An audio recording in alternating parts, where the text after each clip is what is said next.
Hello, everyone. Welcome to Barca News. It's February 3rd, 2024, and Barcelona just defeated Deportivo Alaves 1-3 in what was a good performance by the team, but in a match that was absolutely marred by the disgraceful, embarrassing, shameful, incompetent refereeing, which is what Spain and La Liga are now getting us used to. We have a lot to discuss, so let's begin.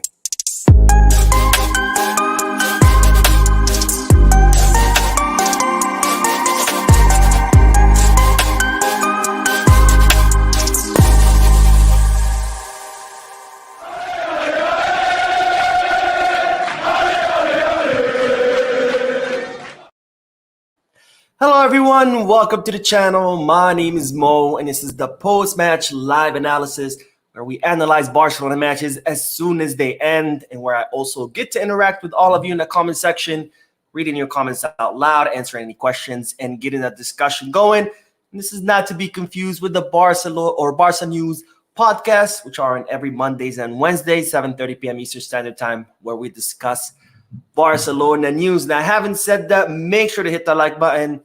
Drop a comment in the chat section so we can get a conversation going. Subscribe to the channel. All of this helps this channel continue to grow. Now, let's start with the match analysis because Barcelona just defeated Deportivo Alaves 1-3. And what was a good performance by the team, which I will discuss a little bit later. But we have to talk about the elephant in the room because the Spanish refereeing is absolutely gross. It's disgusting. It's pathetic. It's incompetent. It's embarrassing. It's shameful. And honestly, I can go on and on and on, but this video will end up being 2 hours long. What we're seeing is an absolute, and excuse my language, fucking disgrace what's going on. Every fucking week, there's controversy. Every fucking week, there's bad calls. This is getting out of hand, guys. This is getting out of fucking hands. Bad calls happen. Controversies happen in every league around the world. No doubt about it. But every fucking week, match after match, and it's the same old story. Bad call after bad call. And this needs to stop. If La Liga, if the Royal Spanish Football Federation, if the CTA don't take matters into their hands, this league will be dead. Because what we're seeing is total incompetence. What we're seeing is absolutely pathetic. And especially given that La Liga is supposedly one of the best leagues in the world. How is this fucking happening in one of the best leagues in the world? We're not talking about, third-tier league. We're not talking about a league that's rated 100. No, we're talking about supposedly one of the best leagues in the world, and we keep seeing this kind of bad refereeing. Now, in the past, I've said the refereeing does not, whenever I talk about referees, I always say the refereeing does not excuse Barcelona's bad performance. I've always made that clear. And I've always tried not to discuss it too much because in previous matches, when there's bad refereeing, it might seem that we're just trying to excuse our bad performance or we're trying to excuse our loss or a draw. But today, the team played good. Today, we won. Today, we got a good result. So we have to talk about refereeing because today, it's not an excuse. We're not using refereeing to excuse a loss. We're not using refereeing to excuse a draw. We're not using refereeing to excuse bad performance. Today, we have every right to talk about this absolute circus of a show that's called Spanish referee. Look at this. Look at this image. The Alaves defender is going for the ball. Vitor Roque takes his leg out of the way because otherwise his ankle would be in two pieces. And the referee gives him a second yellow card, which results in his expulsion. Someone explain this to me. Where is the contact?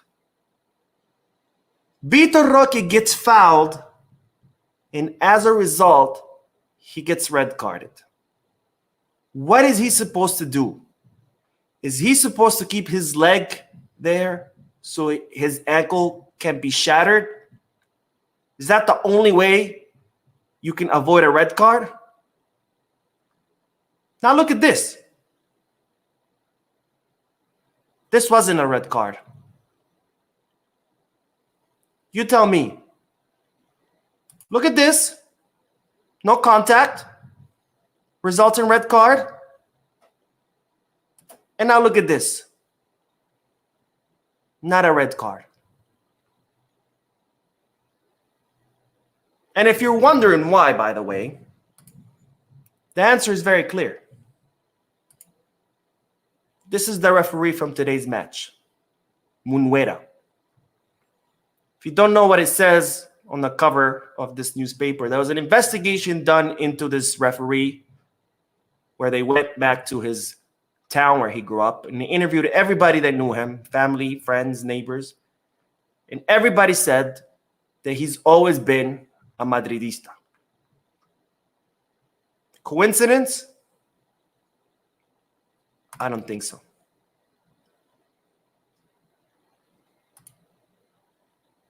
Now, mistakes happen.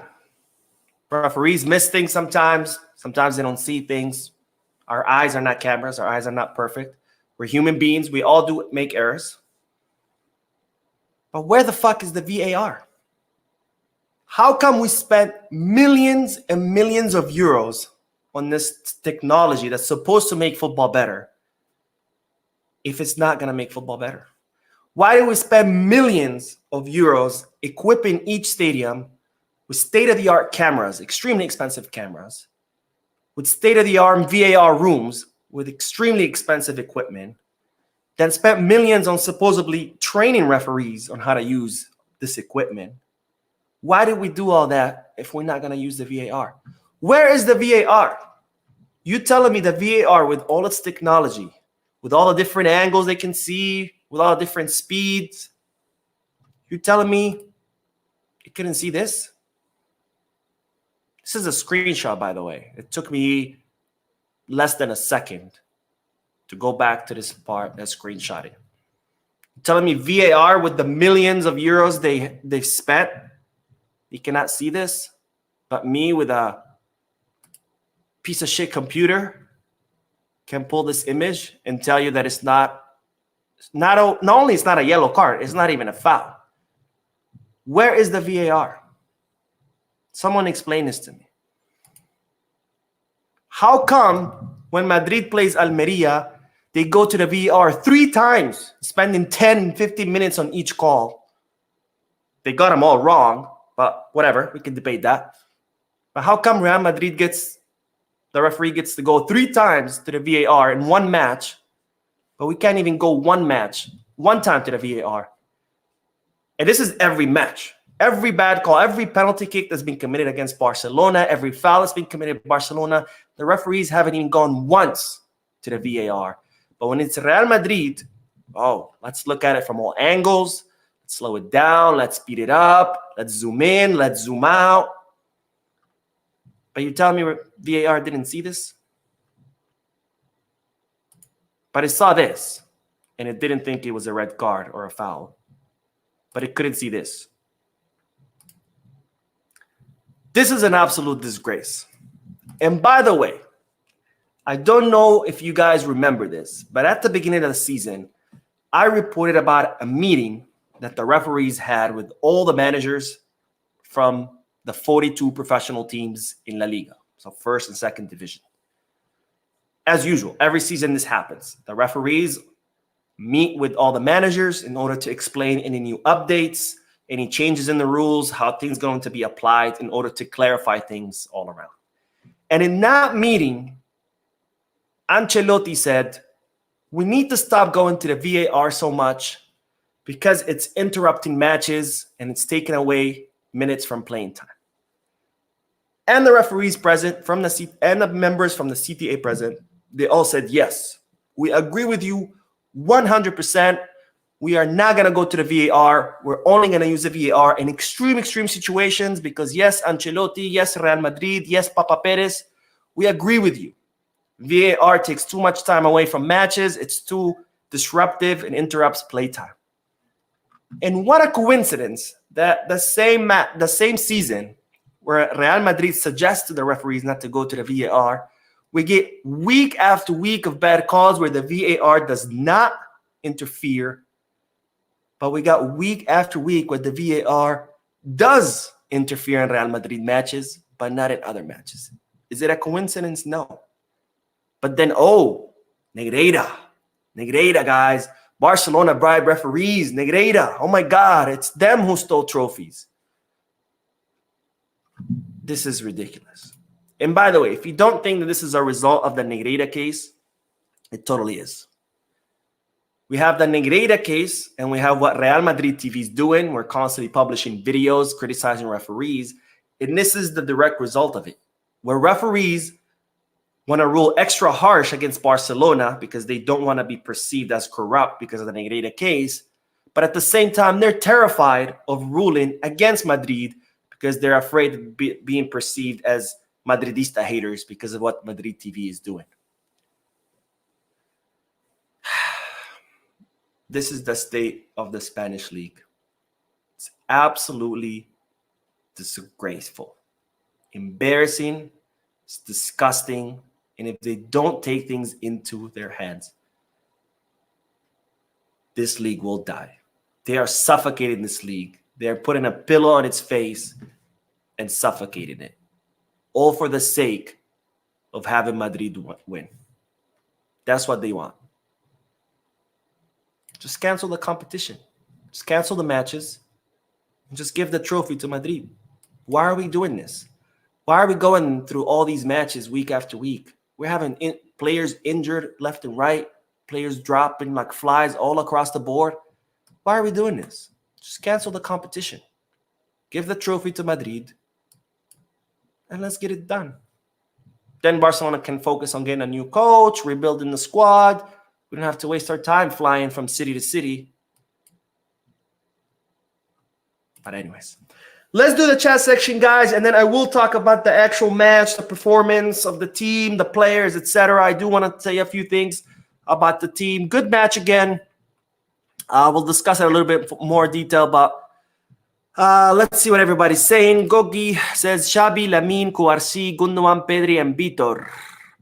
Huaki! I like that. I love that you write it like that. Handpick, waving face. Oh, damn it. I don't know why my streaming software does this. It doesn't show emojis. So hand pink, waving face, blue, smiling hand, pink, waving rest, mihi face, pink tears. Oh, man. I can't believe I'm paying money for this software, and it can't even display emojis. This software must have been made by the Royal Spanish Football Federation and the CTA because it's as bad as Spanish refereeing. Okay, let's see. Globo says, I really need to know these bad referees ever get punished for these bad calls, though, because it feels like they do bad knowing nothing will happen to them. They don't. They don't. In the Premier League, when referees make blatant mistakes, they get suspended. Depending on how bad their mistake was, they get said 2, 3, 4, 5 matches. In La Liga, they get rewarded with more matches and with refereeing high-profile matches. So, no, they don't get punished. Let's see. Tony says, what is the point of VAR if we're not going to use it? Seems that Madrid are the only games where they'll use it religiously. Vitor second should have been nulled. He did everything he could to avoid. 100% I agree with you. I think I said everything there is to be said. Meadow says, the so-called Spanish referee in Spain need review because they are disgracing themselves everyday matches. 100% agree with you. And my boy Choo Choo, he says, Spanish referees are just so bad. I think that's an understatement. I think that it's bad. It doesn't even go far enough to describe the circus that is refereeing. And Majestine Chavez should talk to player that they should keep attacking and want to score more, even if we are 5-0. Why are we defending only after 75 minutes? We don't attack again. We are just defending 3-1. Thank you for your comment, and let's segue into the match analysis. Good match by Barcelona. I liked what I saw. I'm not going to say that Barcelona played absolute masterclass of football and, it's Guardiola's Barca. We're going to win the Champions League and La Liga. It wasn't that, but it was a good performance. It was an improvement from previous weeks. There was a lot more collective play. The movement of the ball was still sluggish, but it was faster than before. So that's good. That's a step in the right direction. There was good combinations between the players, not just your usual pass the ball side to side. There's a little bit more combination, not as much as there should be, but more than before. So again, another step in the right direction. And I saw the players moving more and running more, which is good also, because we have all seen how slow and sluggish the players have been in previous matches where they're walking around like the score is 10-0 and the match is about to end in 10 seconds. Today, I saw them with more intensity, running more after the ball. Again, not as much as they should, but again, a step in the right direction. After all, improvements happen one step at a time. They don't happen overnight. So I'm seeing these steps in the right direction in the ball movement, in the players' movement, in the players' positioning. So all that is good. If we can continue building on that, we might be able to salvage the end of the season and finish top 4 and make it to the quarterfinals of the Champions League, which is the goal right now. So in that sense, good match by Barcelona. Obviously, there's still things to improve, a lot of things to improve, but nonetheless, an improvement and a step in the right direction as opposed to the final, to the last few matches. Now, I do want to talk about the lineup because Xavi did surprise us with the lineup. Of course, we had a 4-3-3 here. Sometimes it was a 4-4-2. It kind of changed. But we had Araujo and Cubarsí as center backs with Koundé on the right back and Joao Cancelo on the left. In the middle, and this was where the surprise is, saw Andreas Christensen playing as a pivot with Frankie and Ilkay as interiors. And of course, in the front, we had Lewandowski, Lamine, and Pedri playing as a winger whenever Barcelona attacked and coming down more to the midfield sometimes to help with the middle line. Now, Christensen, as a pivot, I really want to hear what you guys have to think. So please let me know in the comment section. What do you thought about Christensen in the pivot? Now, this is, of course, something that we've talked about in the past. Xavi has been contemplating it with his staff to have Christensen play as a pivot, given that he is very solid defensively. He's also physically imposing. He's tall, he's strong, and he's good with the ball at his feet, which is kind of what a Barcelona pivot needs to be. The Barcelona pivot needs to be, good defensively, but has to also be good with the ball as far as ball distribution. So Christensen has those qualities. He has played as a pivot in the past. So there was talks about having Christensen play in a pivot position. Of course, it's being reported that Christensen has been training to be a pivot for quite some time. And today we saw Xavi deploying him for the first time in that position. I'm going to say I wasn't necessarily impressed, but I don't think he did a bad job either. And that's good. That's a good thing because, of course, he's not going to impress. Christensen has been playing as a center back for many, many years. He has played center back every single day since he arrived in Barcelona. And to have him start in a totally new position that he hasn't played in years, of course, he's not going to kill it on day one. It's going to take some time. So I was not expecting Christensen to come in and be the next Sergio Busquets. I was not expecting that. But he didn't do bad either, which is good because that means there's potential. Had he absolutely bombed, then maybe you're like, okay, maybe we can doubt it. But he did okay, which is what you would expect, again, from someone who never played in that position. So that's good. But I am curious to hear what you guys have to think, so please let me know. Now, what I did like about having Christensen in a pivot position is that it freed other players, and more specifically, Gundogan. Christensen in a pivot position freed Gundogan to attack more because he knew, okay, I don't have to stay back to defend and to hold the midfield because I know someone has my back. And that's what we saw at the beginning of the season with Frankie and Romeo, where the two of them were doing really well. So Romeo being there would always free up Frankie to do those runs forward, to break through lines with his dribbling, to break through lines with passes, to make those runs into the box. We saw it at the beginning of the season. I don't know what happened. Romeo's performance went downhill, and then we stopped seeing that. And today we kind of saw a little bit of that again, but with Christensen instead of Romeo, where Christensen being there freed up Gundogan to attack more, to have more of an attacking role, and we saw what the results were. 1 assist and 1 goal for Gundogan. Beautiful assist during the first goal, and even more impressive goal for the second goal of Barcelona. Now, I have to say, that pass that Gundogan did to Lewandowski, that's what I've been asking for this whole season. Forward passes that get through defenders, that break lines, and get to our attackers in the box. That's what we need. Now, the pass was a little bit behind Lewandowski, but that's okay. Not all passes going to make it. Some are going to be too far. Some are going to come short. Some are going to be off target. Some are going to be intercepted by defenders. That's okay. The important thing is to keep trying those passes. Keep trying and trying and trying, because the more you try, the more of them will succeed. The more passes succeed, the more chances you'll create, the more goals you score, et cetera, et cetera. It's a snowball effect. So I'm glad that I'm finally someone dared to do that kind of pass. And this is what we need to do more. We need to keep trying those passes, forward passes, diagonal passes, passes that break lines to the feet in front of our attackers who are in the box to give them the chance to score. And that's something that we've been lacking. So I'm glad to see Gundogan doing that. The second goal, absolute masterclass, by the way. The way Pedri sees Gundogan making that run from the second line, the pass to him, and the way he hits it. This is why we signed Gundogan, for him to do these kind of things. This is what he was known for in Manchester City. Those passes to the box and those runs from behind that would leave the opposing defense completely shattered and not with no idea what to do, because they're so focused on the players that are in the box, they forget that here comes Gundogan.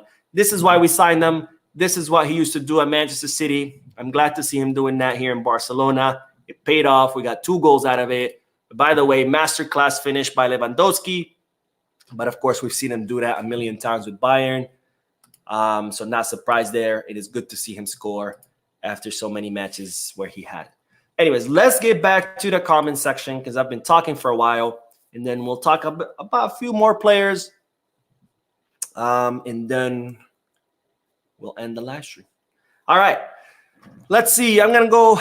Sorry for skipping so many comments, but I said I wanted to hear what you guys thought about Christensen. So I'm going to skip all the way to the bottom just so I can see what you guys are saying, because I am curious what you guys think. And we do have our first donation, Baby's Comeback. Thank you so much for the donation. You're absolutely amazing. He says, Mo, you're the man. Love all the content and POV. Thank you, sir. Thank you for your comment, for your words, and for your donation. And now let's see, what do you guys think about Andreas Christensen in the pivot position? And Laura Nakule says, I got to see what I wanted to see. Christensen as pivot. My official analysis is that he okay. 100% agree, which is good. Again, we cannot expect him to come in first time as a pivot and be amazing. So the fact that he did okay, that's great, because at least he didn't bomb, right? At least he wasn't completely lost and doing silly mistakes and leaving the defense exposed. So that's good. Not the gamer says, to be honest, I didn't really see much of Christensen in the game. I feel we shouldn't use him there since Frankie had to drop back more, and Frankie and Gundo have to share the defense duties. I do agree that we didn't see much of him. Again, first time him playing in that position. But I do think it did free up Gundo having Christensen there. And yes, I did notice that Frankie had to drop more. But Frankie always plays as a more mobile pivot, I guess if you want to call it that, where he drops to defend. And then when the team attacks, he pushes forward with those runs. He's always played like that. That's how he plays with the Netherlands. That's how he played at Ajax. So that's more of Frankie's style, to be honest. But good point. Good point. Thank you for your comment. Let's see. King Hud says Christensen in the pivot position is not the best, but it can better with time. It doesn't have good effects. We've been debuting La Masia products. Why not also try out Marc Casado in the pivot position? I do agree with your last point. I think if we're going to experiment and have a CB play as pivot, why not experiment with La Masia? You know, we have Casado, we have Bernal, we have all these guys who are actually trained to play in that position. Why not experiment with them? I agree 100% with you. Maybe not as starters. Okay, I get it. We still have to, every match for Barcelona from here until the end of the season will be like a final because we have to end in the top 4 spots. We have to. Otherwise, our finances are going to be in trouble. So maybe not to start. Well, but why not bring Casado, the last 20, 30 minutes when the match was already won? Like instead of bringing in Romeo, we could have brought in Casado or Bernal. I agree with you on that. All right, one more comment, and then we'll go back and talk to we'll talk about the match. Benji says Romeo and Christensen both must play more in the pivot. Christensen starts, and Romeo comes in later in the game. Okay, yeah, that's what happened this game. Again, I would like to see also, have the what's it called, the academy players coming in. And Meadow says Lamine Yamal is phenomenal today. That's a good segue because I do want to talk about Lamine Yamal. But first, let's talk about, since we did kind of mention him at the beginning, but in the bad news context. But let's talk about Tigriño, Vitor Roque. Because, ladies and gentlemen, this guy is going to be unstoppable. And I think the only way they're going to be able to stop him is with the kind of bullshit that we saw today. Horrible referee. Second match in a row scoring a goal. Second match in a row where he comes in and immediately scores a goal. And what Vitor Roque gives us is what we've been missing for so long. That hunger, that desire to score, that fight where he's constantly fighting with defenders to get a better position on them, where he's constantly fighting with defenders to free himself from the mark, where he's constantly running around like crazy, just trying to get into an open position, trying to attack the empty space. This is what we've been missing for a very long time. Lewandowski, God bless his heart, one of the best strikers of our generation indeed.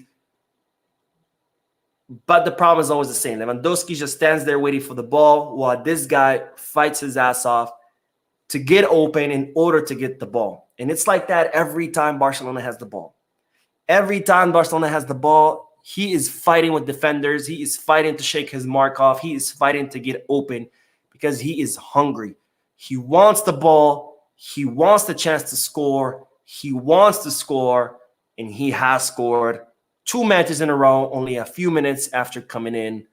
This guy is going to be unstoppable. And by the way, they're reporting that he's still not in form, that he's still getting into shape because, again, he was out for like 3 months for injury. And he's still adapting, of course. He just arrived a month ago. So if he's already scoring while he's still out of form, while he's still not fully adapted, while he's still 18, let's not forget, this guy is still 18. Can you imagine once he is fully in form and once he is fully adapted and once he hits his 20s and he's a little bit more mature, this guy is going to be unstoppable. And I guess the only way to stop him is through bullshit refereeing calls. Now, I couldn't find a picture, but let's talk about Yamal. Another masterclass by the 16-year-old.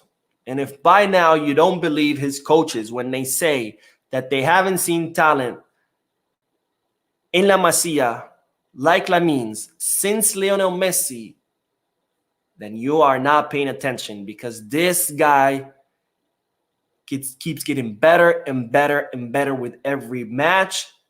And the way he plays like he has been playing in first division his whole life. He plays with such confidence, completely fearless, taking on defenders like they are made of cardboard box. This is what a proper winger, a proper Barcelona winger should be doing. Not Rafinha. And I know you guys are going to be like, oh, you brought up Rafinha again. I'm sorry, but people defended him for so long Can you see the difference, please? Can you spot the difference? The same goes for Joao, by the way, who supposedly was supposed to be, you know, Laporta's big shining signing. And what Lamine does in 5 minutes is what Joao has given us this whole time he's been at Barcelona. Absolute masterclass, but another 90 minutes. And this is not good. When will Xabi rest Yamal? What is he waiting for? Is he waiting for Yamal to tear a muscle like Ferran did? Is he waiting for him to rupture a tendon like Balde or Gabi? Yamal needs rest. He has played 90 minutes of every single match for the past, 6, 7 matches. He needs rest. But nonetheless, another masterclass. This guy is indeed the golden boy of Barcelona. And we are lucky to have him. And let's not forget, he is still a child. My God, he's 16 years old, guys. 16 years old. You know what I was doing at 16? Nothing. Doing nothing. I was bullshitting with my friends at the park. I mean, I did play football in high school, but of course, I wasn't doing anything Yamal does, but crazy day. Good result. Good performance by the team. Absolute disgraceful performance by the referees. But what's new? Welcome to Javier Tebas' La Liga, a.k.a. Real Madrid's La Liga, a.k.a. fuck is going on? Anyways, let's do a few more comments and then we will end the live stream. And then I do have to make some video news. Maybe I have to brush my hair. It's a total mess. I woke up late today, took my dog out, and then immediately came back to watch the match and then immediately jumped on here to do this. So I still have to, start my day, I guess, if you want to say that. But okay. Magister says, Lamine Yamal is just punishing players with dribbling. He is. And he's punishing players who are much, much older than him, who are bigger than him, who are stronger than him, who have been playing football for a lot longer than him, who have a lot more experience than him. And he's just making a fool out of them. I mean, when this guy fully matures, both physically and as a football player, there's not going to be any stopping him. And let's just hope the refs don't start red carding him too with bullshit calls. Klaus, my man Klaus says massive difference. Yes, indeed. Ibrahim says Vitor Roque reminds me of Diego Costa, fight with defenders to score. I love his passion. Hopefully not, because Diego Costa, he fought too much. He was constantly getting red cards. And Nima says, we can't experiment with La Masia for the pivot spot because we are not scoring enough to secure wins. We are battling for top 4. Or am I wrong? Subs in the last 5-10 minutes. Yeah, I agree with exactly. I'm not saying let's start, Casado from first minute. No, start with Christensen or with Romeo or whoever you want to put in the pivot position. And then once you've secured the win, bring them on. Right? Like today, we were up 3-1. Or maybe not today because we were down 10. But definitely bring them in at the end because otherwise they're not gonna get that experience they need, and they're gonna leave. I'm so tired. I'm sorry. I barely slept tonight. They're gonna end up leaving because if they're not getting any time, they're gonna be like, well, okay, I'm not gonna stay in Barca Athletic in 3rd division for the rest of my life. So we need to give them a chance. All right. Dev says, imagine Messinho, Roque, Lamine. I know. That would be insane. I mean, by the time Messinho turns 18, Roque would be 20. So he would be definitely fully adapted and in form and has 2 years under his belt in 1st division. Lamine would also be 18 like Messinho, but he would have 2 more years of 1st division experience. And then you bring in Messinho. Woo! There will be a scary front 3. The only problem is Messinho and Lamine both play on the right. Of course, you could play either on the left because they both have played on the left, but that's not really their specialty, right? It's kind of like Araujo. Yeah, he plays good on the right, but he's not really a right back, right? That's my only problem with that. But Messinho is still young, so he could always be taught to play on the left. Let's remember, Rodrigo played in the same position as Vinicius. And then when he arrived in Madrid, since Vinicius was there, they inverted him and they put him on the other position. And given that he was young and he could still adapt, then he was able to learn. So maybe we could do that with Messinho, teach him to play on the left, or maybe teach Lamine to play on the left and put Messinho on the right. But yeah, that front three would be scary. Definitely. 2 Brazilians and 1 Spaniard. No, it wouldn't be the same as... Wait, what am I saying? The MSN were Argentinian, Uruguayan, and Brazilian. Long D. Blaurana Kule says, we have the best crop of teenage talent in the entire world. Yes, we do. La Masia, ladies and gentlemen, is alive and well. It never went anywhere. La Masia was always there. The problem is that under the thug and crook, Bartomeu, he stopped promoting from La Masia. So a lot of the talent that was in La Masia started leaving because they saw we're not going to get a chance with the first team because Bartomeu was hell-bent on spending all of the club's money on useless signings. Useless. The last I saw, out of the 33 signings that Bartomeu did, I think 30 of them ended up leaving within like the first or second season because they were trash. The only good signings he ever made was Frankie and Pedri. But La Masia was always there. And thankfully, we have a president and a coach who are willing to promote from La Masia. So La Masia is alive and well. We definitely have the best crop of teenage talent, not just on the first team, but we have a whole new generation right behind them in La Masia, ready to be promoted and to take over. Ready. That's why Laporta is insisting, whichever coach comes to Barcelona, the basis of that coach's project will have to be the young talent. Whoever comes, forget about, we're going to sign Mbappe, Haaland, and everybody. No, we're going to promote from within, and we're going to develop that talent, and we're going to build a winning team. Because Barcelona, historically speaking, if you look back, every time Barcelona has done well is because they had promoted from within. And that includes Pep Guardiola's Barca, who promoted the likes of, Messi, Busquets, the rest. Barca Vibe says, we have to resist that urge. Unfortunately, he's our attacker at the moment. I'm not sure I know what you're talking about, but let's do one more comment and then we will end the live stream. Wiz says, I want Dest to return. No. First you say we need to sell Pedri. Now you say we want to sell Dest. You want Dest to come back. What's going on with you, my friend? Are you drinking? It's too early to drink. All right. Thank you guys for tuning in. You guys are amazing. Thank you for your comments, your likes, your subscriptions. I will see you later today in the news video. Lots of news, as always. Barcelona does not let me rest. Not even on the weekends. I can't even take a nap. Because Barca news is constantly doing crap. Anyways, see you guys then. As always, Visca Barça.